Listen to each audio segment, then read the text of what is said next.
തൃശ്ശൂരിൽ ബി.ജെ.പിയുടെ വിജയത്തിന് പിന്നിൽ വലിയ കൃത്രിമം നടന്നിട്ടുണ്ടെന്ന് എൽ.ഡി.എഫ് സ്ഥാനാർത്ഥിയായിരുന്ന സി.പി.ഐയുടെ നേതാവ് വി.എസ്. സുനിൽകുമാർ പറയുന്നു.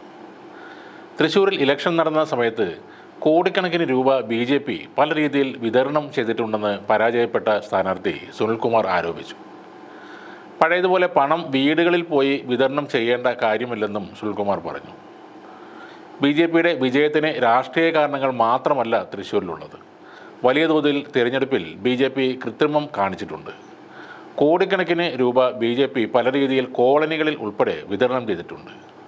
ശിവപുരം കോളനിയിൽ പണം വിതരണം ചെയ്തത് മാധ്യമ വാർത്തയായിരുന്നു. പഴയതുപോലെ വീട്ടിൽ കൊണ്ട് കൊടുക്കേണ്ട സാഹചര്യം ഇല്ലല്ലോ. ഗൂഗിൾ പേ ഉൾപ്പെടെ പല രീതിയിലാണ് പണം വിതരണം ചെയ്തത്. കരുവന്നൂർ വിഷയത്തിലടക്കം പൊളിറ്റിക്കൽ മാനിപ്പുലേഷനും ബി.ജെ.പി നടത്തി എന്നാണ് സുനിൽകുമാർ പറയുന്നത്. ബി.ജെ.പി എം.പി സുരേഷ് ഗോപിയെ പ്രശംസിച്ച തൃശ്ശൂർ മേയർ എം.കെ. വർഗീസ് സ്വീകരിച്ച നിലപാടിനെ വി.എസ്. സുനിൽകുമാർ രൂക്ഷമായി വിമർശിച്ചു.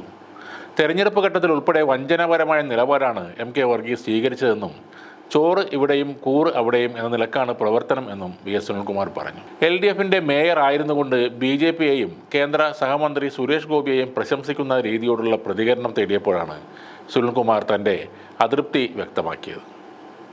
അതേസമയം ജില്ലയിൽ നിന്നും വിജയിച്ച് കേന്ദ്രമന്ത്രിയായ ഒരു വ്യക്തിയെ മേയർ സ്വീകരിക്കുന്നത് നല്ല വാക്ക് പറയുന്നതോ ആതിഥ്യ മര്യാദയുടെ ഭാഗമായി കാണാമെന്നും സുനിൽകുമാർ പറയുന്നു. അതിൽ കാര്യമായ പ്രശ്നങ്ങൾ ഇല്ലെന്നും അദ്ദേഹം പറഞ്ഞു. ശക്തമായി ഇടതുപക്ഷ രാഷ്ട്രീയം ഉയർത്തിക്കാട്ടുന്ന ആളാണെന്നാണ് ഈ മേയർ അവകാശപ്പെടുന്നത്. എന്നാൽ തെരഞ്ഞെടുപ്പ് സമയത്ത് എൽ.ഡി.എഫ് സ്ഥാനാർത്ഥിക്ക് വേണ്ടി പ്രവർത്തിക്കാൻ തയ്യാറാവണമായിരുന്നു. മറിച്ച് എൻ.ഡി.എ സ്ഥാനാർത്ഥിയുടെ മഹിമയെക്കുറിച്ചും വികസന താൽപ്പര്യങ്ങളെക്കുറിച്ചും പറയുകയാണ് അദ്ദേഹം ചെയ്തത്. പൂർണ്ണമായും കോർപ്പറേഷന് അകത്തു വരുന്ന ഒരു മണ്ഡലമാണ് തൃശ്ശൂർ. 1200 കോടിയുടെ വികസന പ്രവർത്തനങ്ങൾ താൻ എം.എൽ.എ ആയിരുന്ന കാലഘട്ടത്തിലാണ് അവിടെ നടപ്പിലാക്കിയത്.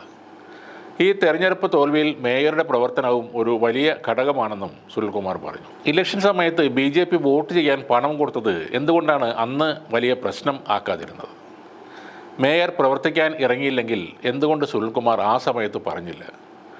തൃശ്ശൂർ പിടിക്കാൻ ബി.ജെ.പി വ്യക്തമായ പ്ലാനോട് കൂടി തന്നെയാണ് ഇറങ്ങിയത്. ഇടതുപക്ഷം അടക്കം അവിടെ ബി.ജെ.പിക്ക് വോട്ടുകൾ മറിച്ചില്ലെന്ന് എങ്ങനെ സുനിൽകുമാറിന് ഉറപ്പിച്ച് പറയാൻ കഴിയും? തൃശ്ശൂർ മണ്ഡലത്തിൻ്റെ പൾസ് അറിഞ്ഞു തന്നെയാണ് സംഘപരിവാർ ഇത്തവണ കരുക്കൾ നീക്കിയത്. പൂരവും മേളവും ആനയുമൊക്കെ അവർ കൃത്യമായി ചൂഷണം ചെയ്തു. അതിനിടയ്ക്ക് വെടിക്കെട്ടിൻ്റെ പ്രശ്നം കൂടി ആയപ്പോൾ ഈ സർക്കാരിനെ ഹിന്ദുക്കളുടെ ശത്രുവായി വരെ ചിത്രീകരിക്കാൻ അവർക്ക് കഴിഞ്ഞു. അതുകൊണ്ട് തൃശ്ശൂരിലെ പരാജയം സമ്മതിച്ച് മിണ്ടാതെ ഇരിക്കുന്നതാണ് നല്ല ബുദ്ധി. ഇനി ആ മണ്ഡലം തിരിച്ചു പിടിക്കുക എന്നതും ഏറെ ബുദ്ധിമുട്ടുള്ള ഒരു കാര്യമാണ്. തമ്പുരാൻ കളിച്ചും കസവ് പുതച്ചും ചാരിറ്റി നന്മ അടക്കമുള്ള പല അഭ്യാസങ്ങളും കാണിച്ചും പുതിയ തമ്പുരാൻ അവിടെ വിലസും. അതിനെ മറികടക്കാൻ കൃത്യമായ രാഷ്ട്രീയ ബോധത്തോടെയുള്ള പ്രവർത്തനങ്ങളാണ് ഇടതുപക്ഷം അവിടെ നടത്തേണ്ടത്.